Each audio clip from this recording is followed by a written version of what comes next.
भारत बंद करना है 21 तारीख को, उस दिन हम लोग के एक बात याद रखना है, हम लोग को ना कोई तोड़फोड़ करना है, ना ही आगलगी करना है, ना ही जनता को नुकसान पहुंचाना है, ना ही कोई प्रशासनिक संपत्ति को नुकसान पहुंचाना है। उस दिन एक ही काम करना है कि एक हाथ में बुल्लू झंडा और एक हाथ में तख्ती, सुप्रीम कोर्ट मुर्दाबाद, चीफ जस्टिस चंद्रचूड़ को बर्खास्त करे, चीफ जस्टिस चंद्रचूड़ जी पर FIR करें, चीफ जस्टिस चंद्रचूड़ को भारत से भगाया जाए। इसलिए कि देखिए संविधान में कहिए, बाबा साहब कानून में साफ लिखे हुए कि कोई भी पदाधिकारी अगर गैर SC ST समाज के अगर पद का दुरुपयोग करता है तो उस पर punishment of neglect for duty section 4 के तहत FIR दर्ज करने का प्रावधान है। तो इन्होंने संविधान से खिलवाड़ किया, दलितों के आरक्षण के साथ खिलवाड़ किया, दलितों को हक और अधिकार छीनने का काम किया कर रहे हैं, तो इन पर punishment of neglect for duty. इस वीडियो को आपने देखा होगा मित्रों, इस वीडियो को देखकर कैसा लगा कमेंट करके बताइए। जो कभी SC ST की आवाज बनता था, मजलूमों की आवाज बनता था, आज सलाखों के बीच में है।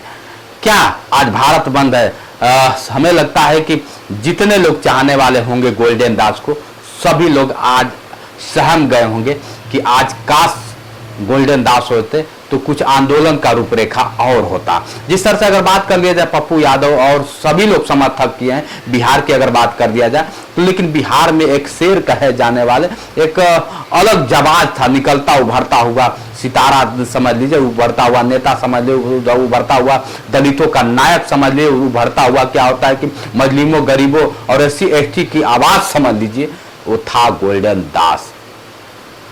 अब उनके चेहरे से जिस तरह से दिखाया जाए कि माफी मांग रहे हैं, माफीनामा भी आपने देखा होगा इस वीडियो को देखने के बाद साफ सुथरा समझ में क्या आ रहा है कि वो जिस तरह से माफी मांग रहे हैं, दबाव में माफी मांगा होगा या फिर क्या होता है कि मजबूरी थी। क्या मजबूरी थी अब तो उनके आने के बाद ही पता चला। आज सलाखों के बीच में है, उनके लिए मनोकामना अगर बात कर लिया जाए तो उनकी मनोकामना पूर्ण हो कि वो जल्द से जल्द बाहर आए। उनके मन में क्या चलता होगा, SC ST OBC के लिए हमेशा बात करने वाला, दलितों की आवाज उठाने वाला, आप लोग से बस यही इस वीडियो का बनाने का यही उद्देश्य था। क्या आज भारत बंद था तो जरूरत थी कि नहीं जरूरत थी? आंदोलनकारियों के साथ आंदोलन करते हुए नहीं दिखे आज गोल्डन दास? क्या आंदोलन में जिस तरह से पटना, बिहार, अगर पूरा देश में अगर दिख रहा है तो क्या गोल्डन दास होते तो आंदोलन का रूपरेखा कुछ और होता कि नहीं होता? कमेंट करके बताइए। जितने गोल्डन दास को चाहने वाले लोग हैं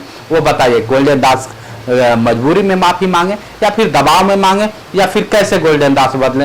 ये आप लोग आपकी प्रतिक्रिया में जानना चाहूंगा। और आज का जिस तरह से भारत बंद है, जिस SC ST OBC SC ST आरक्षण को लेकर सुप्रीम कोर्ट से नाराज लोगों ने जिस तरह से उनके बयान से नाराज होकर इस भारत बंद का आह्वान किया था, तो क्या लगता है कि गोल्डन दास जैसे लोग की जरूरत नहीं थी? गोल्डन दास जैसे लोग आंदोलन करने के लिए तैयार थे। जिस तरह से बिहार में देखा जाए एक अलग चेहरा था वो।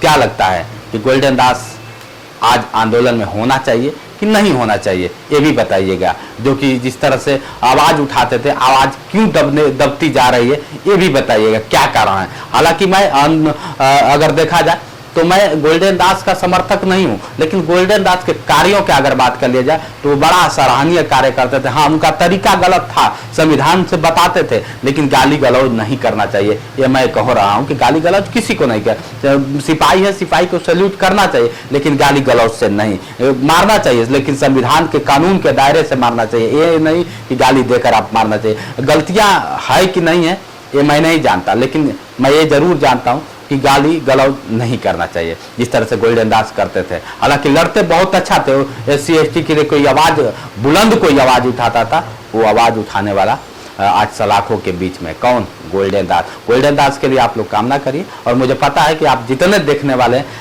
निश्चित क्या होता है कि गोल्डन दास की वो आज भारत आंदोलन में, भारत बंद के आंदोलन में आप लोग जरूर याद किए होंगे, जरूर मिस किए होंगे, जरूर उनकी कमियां खली होगी, आप लोग जानते हैं। आज के लिए इतना ही।